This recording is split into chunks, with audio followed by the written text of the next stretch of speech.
爱情于女人而言，虽然有着特别的意义，但爱并不是生活的全部。女人不能把爱当饭吃。女人过了30岁之后，就应该摆正自己的位置，不要再凭着一腔热爱活着，也不要再那么天真。你要知道，你不是多么重要的人，要是没有不可替代的资本做筹码，那你随时都会被这个社会所淘汰出局。很多女人会觉得，嫁一个好老公，自己下半辈子的依靠不就找到了，何必那么辛苦，吃软饭然后少奋斗20年不好吗？事实上，抱有这类想法的女人，多半还没有从童话故事般的言情小说里走出来。现实生活中可没有冤大头，愿意护你一生，只盼你喜乐无余。男人这种生物其实同样势利，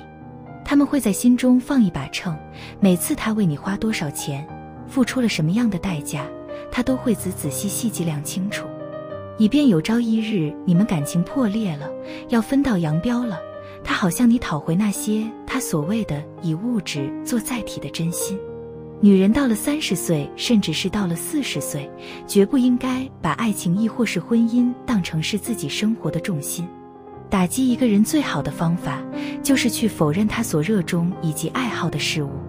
女人经济独立有主见，有一大帮交谈甚欢的朋友，你还能照顾好父母及家人，事业也是蒸蒸日上，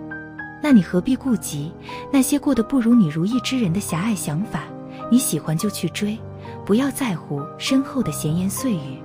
人生有跌宕起伏很正常，没有谁会一直在山顶屹立不倒，也没有谁会一直在谷底一败涂地。有起高楼宴宾客时，也有一朝不顺楼塌之时。30岁的女人要有一颗不以物喜，不以己悲的平常心，把荣辱都忘怀，只留下清白的真心。清白二字说到底也就是清高二字，世俗多肮脏，正如天下攘攘，皆为利来一般，多数人都是趋炎附势的。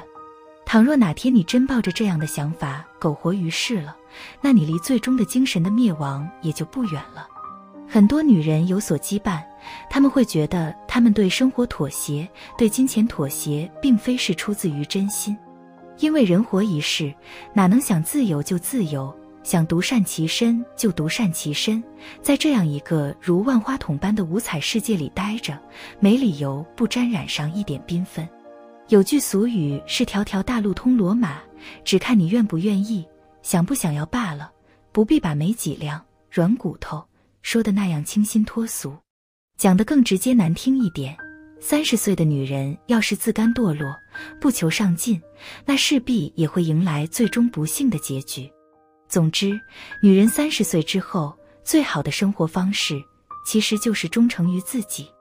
首先，你得学会爱自己；其次，你得保留自己那颗强烈的自尊心，不朝卑鄙小人低头；最后，不要不思进取，温水煮青蛙。当你能做到如此时，西妹相信，你便能活成你想要的样子，无所畏惧，幸福快乐。